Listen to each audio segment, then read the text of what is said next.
5절부터 16절까지 말씀을 조금 길지만 같이 여러분과 제가 교독하시겠습니다. 제가 먼저 1절 읽겠습니다.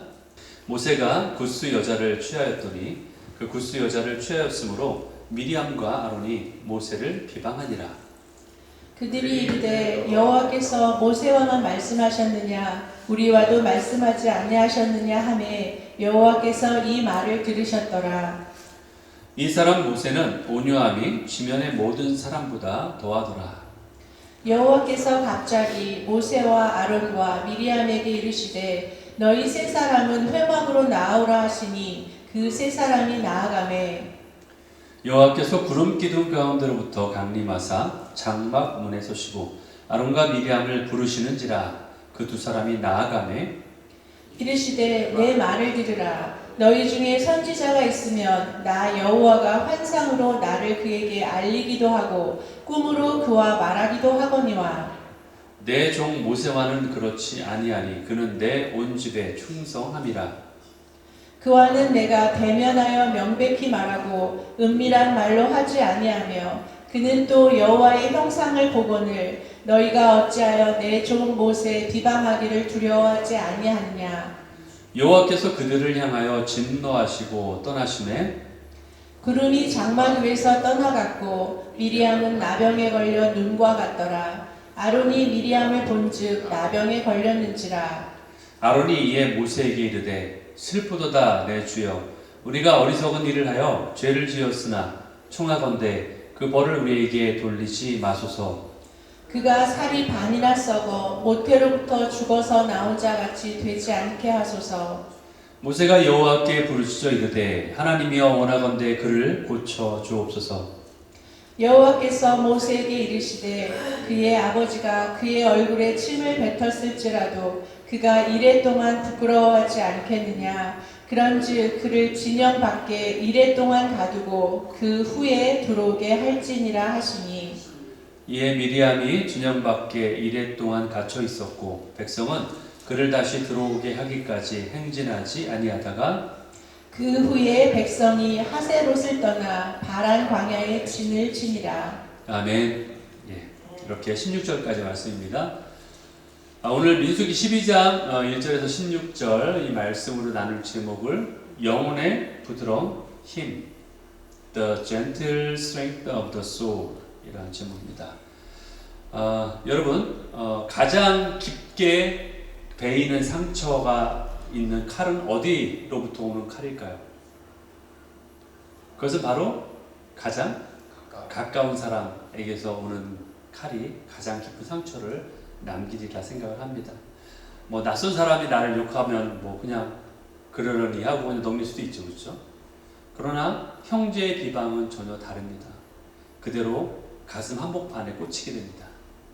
여러분들에게도 혹시 그런 순간이 있지 않습니까? 꼭 형제가 아니어도 내가 가장 믿었던 사람이 어느 날 나에게 등을 돌립니다. 나와 오랜 시간을 함께 했던 그리고 나랑 가장 잘 알고 지내왔던 사람이 나에게 가장 부당한 말로 나를 공격하고 깎아내립니다. 어제까지 함께 무릎을 꿇고 함께 기도했던 그 사람이 돌아서서 전혀 다른 말을 합니다. 바로 그 칼은 낯선 사람의 칼보다 훨씬 더 깊게 우리 가슴에 꽂히게 됩니다. 그럴 때 우리 안에 어떠한 심정이 생깁니까, 여러분? 그런 상황이 있을 때 여러분이 한번 그 상황을 되돌아보세요. 그런 상황이 있을 때 어떤 일이 우리 안에 벌어지죠? 내 자신을 변호하고 싶어 하지 않습니까? 내가 그렇지 않은 사람인데 내가 그런 말을 한 적이 없는데 내가 그런 행동을 한 적이 없는데 그런 얘기를 하면은 내 자신을 변호하고 싶고 또 그것을 해명하고 싶지 않겠습니까? 좀 더 솔직히 말씀드리면 오히려 그 사람에게 나에게 준 것만큼 되돌려주고 싶은 또 마음이 생기지 않습니까? 안갚음하고 싶은 마음도 생기죠. 아니 그보다 더하죠. 내가 이렇게 마음고생하는데 그걸 생각하면 오히려 그보다 더 돌려주고 싶은 마음이 생기는 게 인간의 마음입니다. 그러면서 스스로 이렇게 말하죠. 이건 내가 너무나 당연한 거 아니야? 내가 이렇게 당했는데 내 마음이 이렇게 상했는데 이거는 공격을 받은 자로서 정당한 나의 반응이 아니야? 라고 스스로 생각하게 되죠. 그런데 오늘 본문은 참 이상합니다. 다 자신의 가장 가까운 사람에게 가장 부당한 그런 비방을 받은 한 사람이 나오는데 모세죠. 이것을 당한 그 사람의 입에는 아무런 해명도 나오지 않고 있어요. 성경에 나오지 않아요. 자기를 변호한 것도 없고요. 어떤 항변도 없고요. 분노의 말 한마디 그들에게 분노의 말도 하지 않아요. 성경은 이런 침묵을 무엇이라고 지금 말하고 있는 걸까요? 이거에 대해서. 여러분, 지난주 우리가 민수기 11장을 봤죠. 오늘은 12장인데 지난주 우리가 민수기 11장에서는 백성들이 불평하는 것을 보았습니다. 우리가. 그렇죠? 그리고 그 불평과 함께 누구까지도 지도자인 모세까지도 무너지는 것을 우리가 보게 되었어요. 그런데 오늘 12장에 보니까 또 다른 사건이 또 터졌어요. 예. 이스라엘에게 또 다른 사건이 닥쳐왔어요. 이번에는 백성들의 원망이 아니었어요. 이번에는 지도자에 대한 어떤 비방인데 그것도 아주 가장 가까운 가족에게부터 나온 비방이에요. 그것도 가족. 여기서 잠시 멈추어서 이 본문이 우리에게 던지는 질문을 한번 살펴보기 원합니다. 여러분도 누군가의 한마디에 마음이 무너져 본 적이 있을 거라고 저는 분명히 생각해요. 예. 모르는 사람이 그랬다면 그냥 무시해버리면 되는데 그러나 그 말을 한 사람이 같이 밥을 먹던 그리고 같이 사역을 하던 같이 오랜 시간 동안 함께 정을 나누었던 그런 사이라면 그 말 한마디는 그냥 지나가는 말이 아닙니다. 우리 인생을 아주 송두리째 흔들어버리는 그럴 파괴력을 가진 그러한 말이 되는 거예요. 우리는 그런 자리에서 내 스스로 변호하고 싶어 합니다. 그리고 솔직히 말하면 내가 그 변호를 하지 못한다면은 굉장히 무능한 것처럼 스스로가 느껴질 거예요.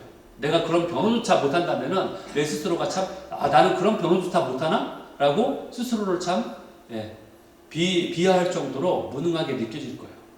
그런 비방에 대해서 내 앞에서 그런 얘기를 쏟아놓는 자에 대해서 그것을 잘 맞받아치지 못하는 사람이 굉장히 어떻게 보면 바보거나 약하거나 그렇게 보일 거예요. 그렇죠? 오히려 그런 얘기를 할 때마다 아주 잘 그걸 맞받아치는 사람은 굉장히 실력이 있고 유능해 보이고 말빨이 세고 그렇게 보일 거예요. 세상은 늘 그렇게 우리에게 가르쳐 왔습니다. 그래서 우리 머릿속에는 항상 어떤 사람이 무슨 얘기를 하면 내가 어떤 해명의 말을 할까 문장을 스스로가 만들기도 하죠. 예. 어떤 사람은 너무나 똑똑하니까 그냥 나오기도 하지만 어떤 사람은 그런 얘기를 할 때마다 여기 도대체 어떻게 내가 이걸 반응해야 될까 고민하면서 문장을 만들기도 해요. 그리고 어느 순간은 그냥 그 순간을 그냥 말도 못하고 집에 와가지고 잠을 청하다가 너무나 답답하고 너무나 그것이 실제로 내가 제대로 대응하지 못한 것에 대해서 원통해서 분이 나서 이불킥을 한다고 하죠. 이불 막 찬다고 하지 않아요. 누워서 너무나 아파가지고 마음이 원통해서 이불킥을 시전하기도 하지 않습니까? 그게 우리 삶이지 않습니까? 여러분 이렇게 하는 이유가 뭘까요? 그 사람의 한마디가 정말로 내 생각에는 부당하다고 생각하기 때문에 그래요. 그건 정당한 것이 아니야. 그건 맞는 말이 아니야. 그러니까 답답하고 원통한 거죠. 그 부당함이 견디기가 그렇게 어려운 것이고 우리 안에 그 부당함을 그대로 두고 살 수 없다고 생각하기 때문에 그런 것입니다. 그리고 또 다른 이유가 있어요. 그건 뭐냐? 내가 그렇게 행함으로 인해서 다른 사람 앞에 그런 얘기를 당함으로 인해서 또 다른 제3자가 볼 때 내가 어떻게 비춰질지 바보처럼 비춰질지 그런 말에 올바로 상대하지 못하기 때문에 어떻게 비춰질지 그래서 부정적인 평가가 그대로 나에 대한 부정적인 평가가 그대로 굳어질까봐 두렵다라는 그런 마음도 있기 때문이에요. 그런데 성경은 이 질문 앞에서 우리를 어디로 데려가는지를 한번 오늘 말씀을 통해 따라가 보기를 원합니다. 미리암과 아론 오늘 나오는데 미리암과 아론은요 모세가 이 구스 여자 이방인 여자를 취했다 즉 자신의 아내로 취했다라는 것을 두고서 비방하기 시작합니다. 그런데 이것도 참 이상한 일이 벌어져요. 그게 뭐냐? 그들이 처음에 비방하는 내용과 정작 그 뒤에 따지고 드는 내용이 서로 다르다라는 거예요. 예, 처음에는 그걸로 시작을 했어요. 보스 여인을 아내로 취한 거를. 근데 그 나중에 얘기를 들어보면은 그 내용이 아니에요. 따지는 내용을 보니까. 2절에 보니까 그들이 이렇게 말합니다. 여호와께서 모세에게만 말씀하셨냐? 모세와만 상대하셨냐? 우리와도 상대하지 말씀하지 않으셨냐? 라고 따지고 있어요. 비방의 명분과 핵심이 전혀 일치하지 않습니다. 처음에는 결혼을 핑계 삼았지만 사실은 다른 것을 지금 따지려고 하는 거예요. 그것은 권위에 대한 도전이었고, 그것은 그 모세의 자리, 위치에 대한 도전이었고, 그리고 영적인 위상에 대한 것을 지금 따지고 있는 거예요. 여러분, 이것이 그들만의 이야기일까요? 표면에 드러난 명분 뒤에는 언제나 진짜 동기가 숨어있는 경우를 우리는 오늘날에도 많이 보게 되지 않습니까, 여러분? 그걸 많이 보게 돼요, 사실은. 뭐라고 공격하는데 그 내용이 사실은 그것 때문이 아닌 거예요. 그 뒤에는 실제적인 어떤 동기가 있는 거예요. 그 진짜 동기인데 대개는 그 진짜 동기는 어디서 나오느냐? 대개는 시기심에서 출발한다라는 거예요. 더구나 이 비방은, 시기심은 우리 안에 잘 보이지 않죠, 그렇죠? 왜냐하면은 그 언제나 다른 명분의 옷을 내세우기 때문에 사실 그 안에 진짜 동기는 잘 보이지 않는 거예요.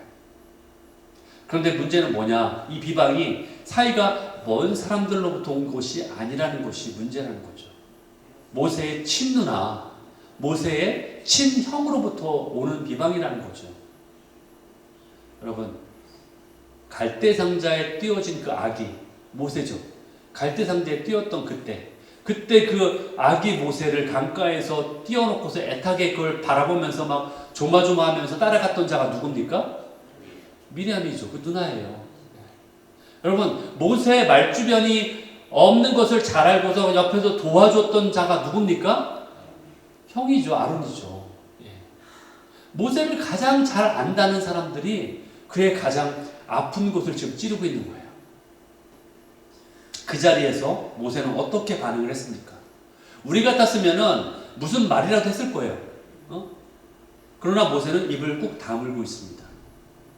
그런데 3절을 한번 볼까요? 3절에 갑자기 이상한 말이 튀어나와요. 이 사람 모세는 온유함이 지면의 모든 사람보다 더하더라.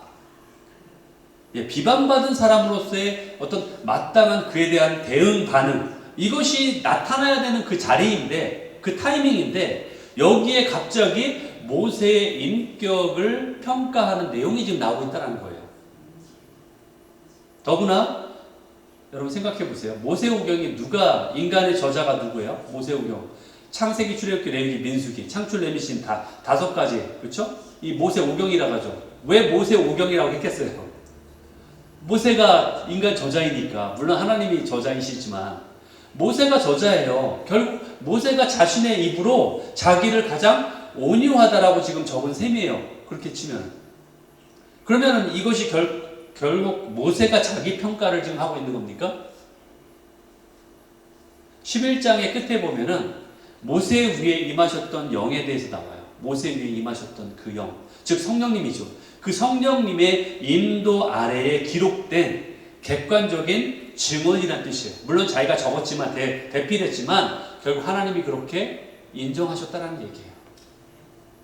여기서 온유함이라는 것은, 즉 이 민수기에서 온유함이라는 이 단어, 히브리어 단어는 바로 아나브라는 그러한 히브리어 단어인데, 이 뜻은 뭐냐? 단순히 성격이 부드럽다라는 뜻이 아니에요. 이 뜻은 자기 자리를 아는 사람이다라는 뜻이에요. 이 온유함이라는 뜻이 자신의 자리를 아는 사람이다. 하나님 앞에서 자신이 어떠한 존재인지를 아는 사람이라는 뜻이에요.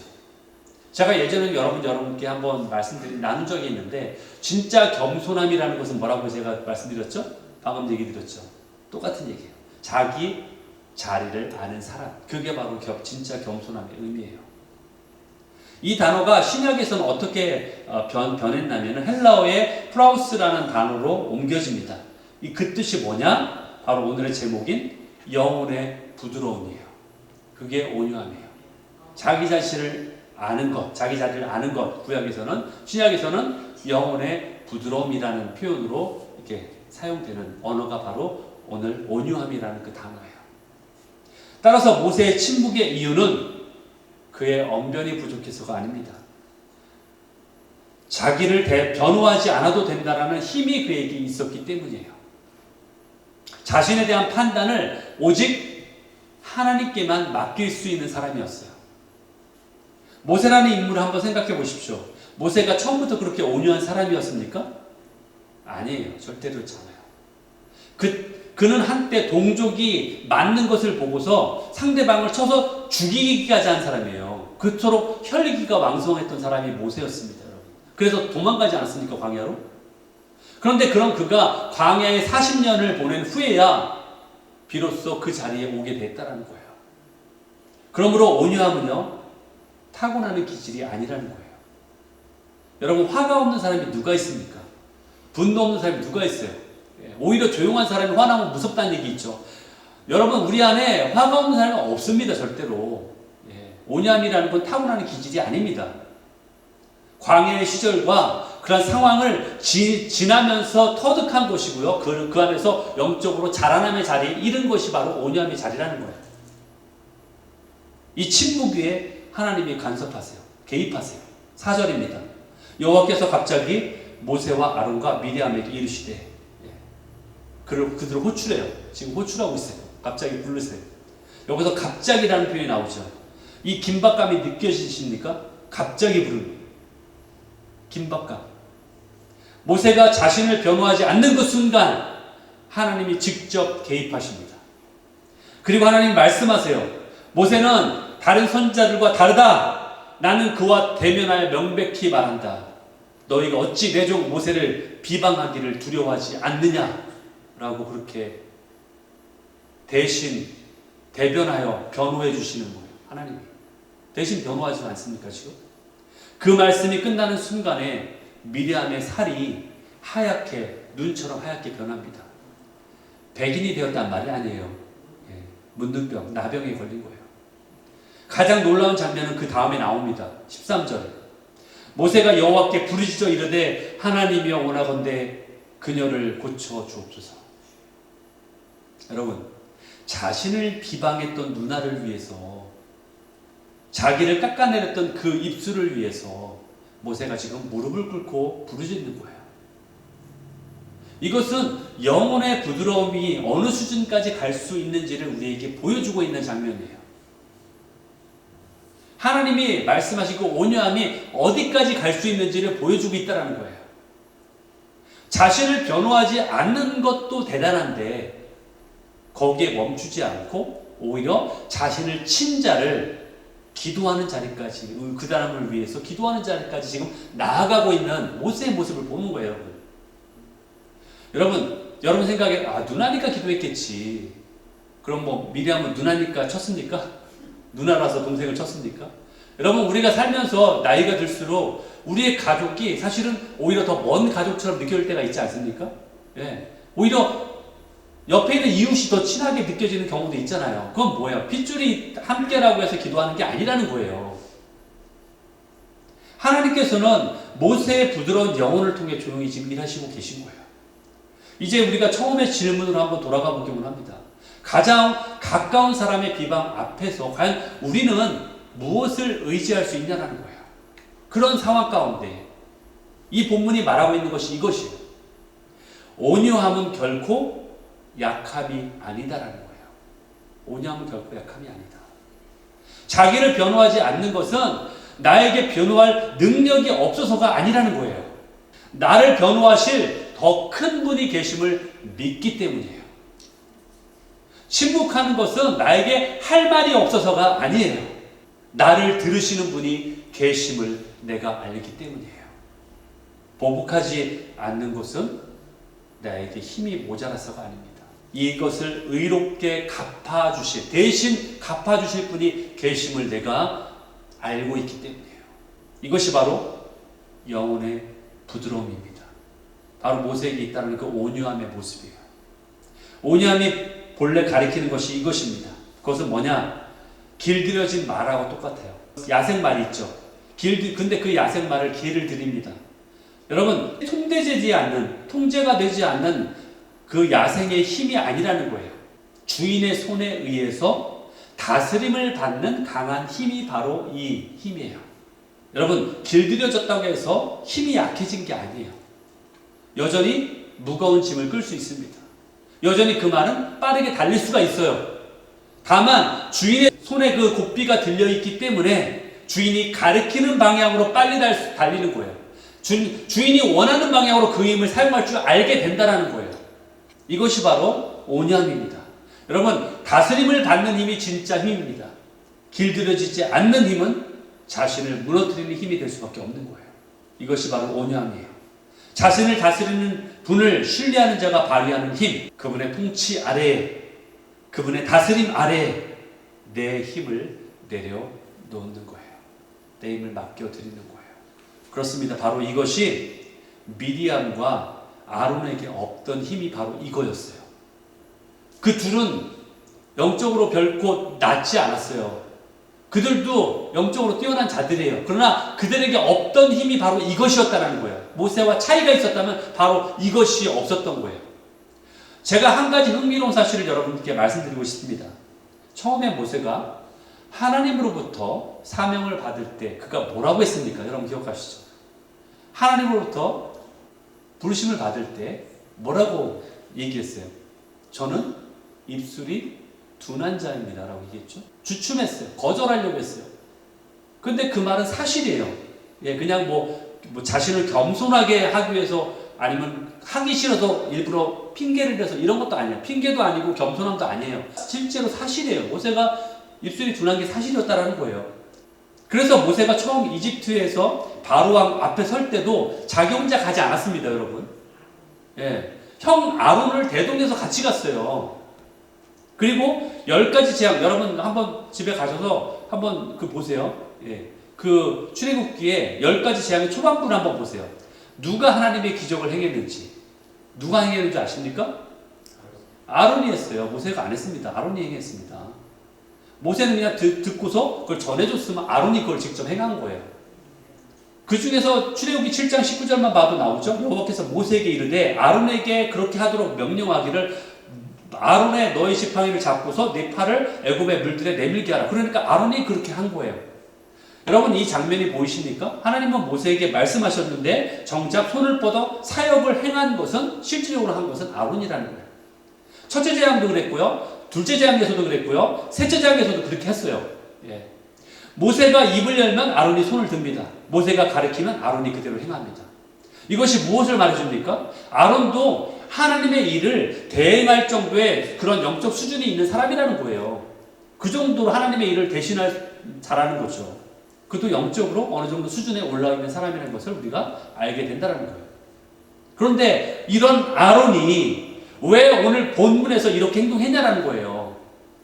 아론과 미리암에게도 없던 모세에게만 있었던 그 무엇인가를 이들이 몰랐다는 거죠. 그게 바로 온유함이라는 거예요. 그게 바로 영혼의 부드러운 힘이라는 거예요. 그게 바로 자신의 힘을 여호와께 맡겨드리는, 그분이 판결하시고 그분이 심판하실 것을 알고서 맡겨드리는 그 영혼의 부드러운 힘이 그들에겐 없었다는 거예요. 미리암과 아론은 자신의 위치에 만족하지 못했어요. 자기보다 어린 동생이 자기보다 큰 자리에 앉아있는 걸 보고 견디지 못했어요. 그래서 어떻게 했습니까? 자기 손으로 자기 자신을 높이려고 했던 거예요. 결국 그것이 어떻게 했어요? 자기를 무너뜨린 거죠. 내 힘을 내 스스로 과시하려고 했던 거죠. 내가 봐라, 나도 이 정도의 힘이 있어. 나도 하나님과 대면했던 사람이고, 나도 어떤 기적을 행했던 자야. 이걸 드러내려 했던 거잖아요. 그러나 그것은 결국 통제되지 않는 힘이었어요. 하나님 앞에 엎드려지지 않은 힘이었어요. 하나님께 맡겨드리지 못한, 자기도 자기 자신을 어찌할 수 없는, 통제되지 않는 야생마와 같은 그런 힘이었다는 거예요. 그래서 스스로가 자기 스스로를 무너뜨린 거예요. 여러분, 누구의 손에 자신을 두었는가? 그것이 결국 이 두 사람의 자리를 갈랐다는 거예요. 이것은 모세 한 사람의 이야기가 아닙니다. 세월이 흐른 뒤에 광야 동굴의 어둠 속에서 또 한 사람이 이와 같이 행했던 것을 우리는 목격하게 돼요. 누구냐? 다윗이에요. 자기를 죽이려고 쫓아온 사울이 마침 하필이면 그때 마침 자기가 숨어있던 동굴로 들어와요. 음란하려고. 무방비 상태로 그것도 혼자서 들어옵니다.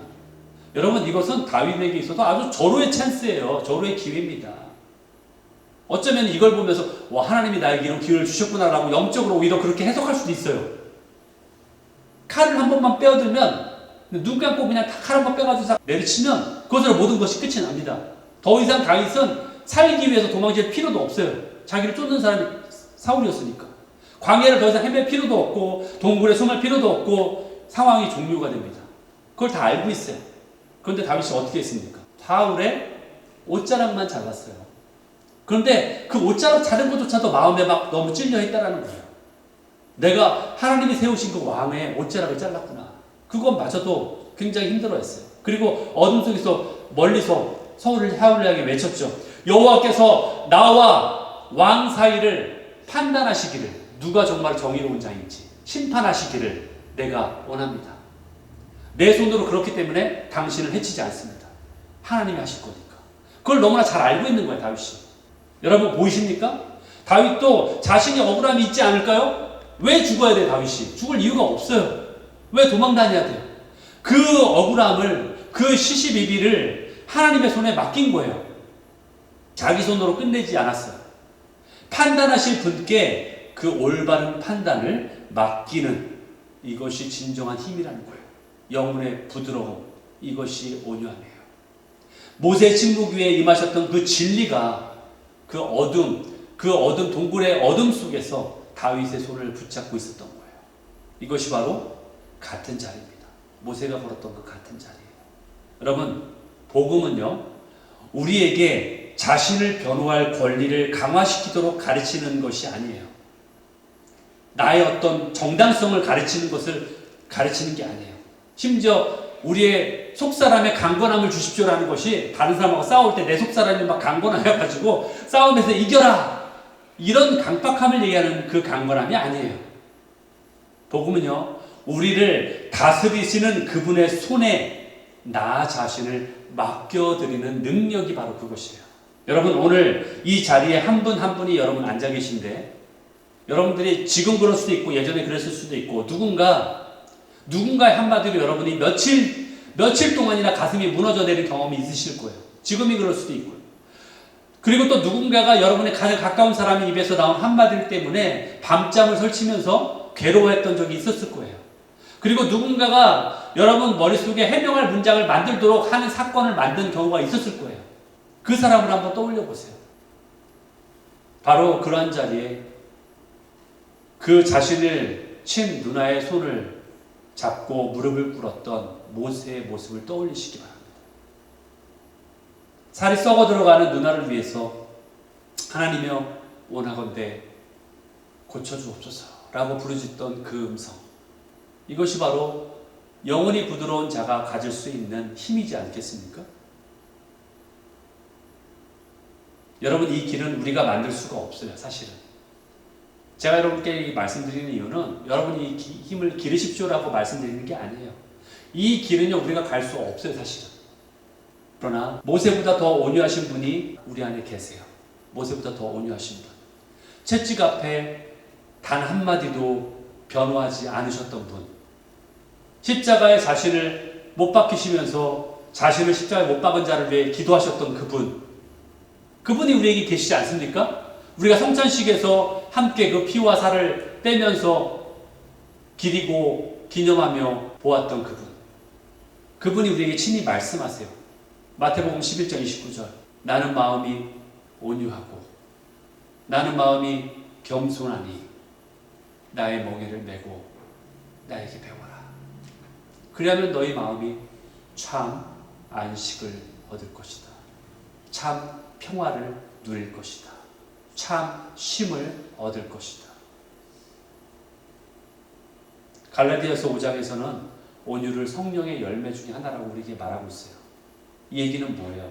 내가 만들어내는 게 아니라는 거예요. 내가 어떤 뭔가를 해서 업적을 통해서 어떤 성과를 통해서 만들어낼 수 있는 게 아니라는 거예요. 이거는 열려져야 되는 거예요. 자라야 되기 때문에 내 안에서 맺혀지는 거예요, 그냥. 그래서 열매인 거예요, 여러분. 열매를 만들려고 하지 마세요. 우리는 만들 수 없습니다. 그 성령님이 함께 하실 때 내 안에 맺혀지는 거예요. 그분 안에 거할 때. 여러분, 오늘 우리 안에 두 길이 있어요. 하나는 미리암과 아론의 길이죠. 마음의 시기를 마치 그것이 아닌 것처럼 다른 명분을 내세워가지고 감추고 자기의 손으로 자신을 높이려다가 무너지는 그 길이에요. 또 다른 하나는 모세의 길이에요. 침묵 안에서 하나님 앞에 다스리는 그분 앞에 내 자신을 내어드리고 자신의 친자를 위해서까지 심지어 그를 위해서 기도하고 무릎 꿇는 자리. 과연 여러분은 어느 길에 서시렵니까? 지금 이 순간 여러분께 도전을 드리는 것은 쉽지 않지만 도전을 드리는 것은 한 사람의 얼굴을 한번 떠올려 보세요. 여러분을 비방했던 사람, 여러분을 마음 아프게 했던 사람, 그 사람이 누군지 한번 떠올려 보세요. 생각하는 것만으로도 여러분 마음이 어려울 수도 있겠죠. 그러나 이번 한 주간 동안 그 사람을 위해서 한번 기도해 보시겠습니까? 머릿속에 스스로 정당성을 부여했던 그 내용을 한번 내려놓아 보시겠습니까? 왜냐하면 우리를 변호하실 그분이 계시기 때문에 그분 앞에 한번 여러분 그 내용을 맡겨 보시면 어떻겠습니까? 여러분, 자신을 변호하지 않아도 됩니다. 우리를 변호하실 분은 따로 계세요. 그런데 그 변호사가 최고의 변호사십니다. 자신을 높이지 않아도 됩니다. 왜? 우리를 높이실 분이 따로 계시기 때문에. 그러나 그것은 최고의 높임이에요. 여러분, 이 땅에서만 높임을 받으시겠어요? 아니면 영원까지 높임을 받으시겠어요? 여러분, 돌아가실 때 아이폰이 좋다고 내 아이폰 새 거 샀는데 아깝다고 그걸 주머니에 품고 간다고 해서 여러분 죽으실 때 가지고 가실 수 있으십니까? 여러분이 죽으실 때 여러분이 배운 학력이 높다고 해서 그 학력이 여러분을 영혼까지 가지고 가실 수 있습니까? 여러분이 만든 재산이, 모은 재산이, 여러분이 누렸던 어떤 인기가, 인정이, 여러분이 누렸던 지위가, 권위가, 권세가 다 가져갈 수 없는데 한 가지 가져갈 수 있는 건 뭘까요? 하나님의 평가예요. 하나님의 인정이에요. 그 주님 앞에 서는 그날에 이만큼 나를 위해서 너의 자신을 맡겼구나라고 인정하시는 그 평가는 영원까지 갈 수 있는 이터널 리워드예요. 영원한 상급이에요. 그런데 그때 정작 영원한 상급을 못 받으면 어떨까요? 제 아내가 이번에 졸업식 하면서 그거를 저한테 쉐어를 했어요. 졸업식장에서는 수료식도 주지만 상장도 줘요. 그때 영원한 상급을 한번 생각해 보게 되었대요. 주님 앞에 서는데 영원한 상급을 다 받는데 나는 거기 앉아서 간신히 구원받아서 그 자리에 앉아있다면, 다른 사람이 받는 그것을 보고 있다면 정말 우리가 영원히 가져갈 것을 소망을 두는 우리 모두가 되었으면 좋겠습니다. 이제 그분의 손에 여러분 자신을 맡기십시오. 주님이 바로 그 자리에서 여러분을 보고 계십니다. 아멘.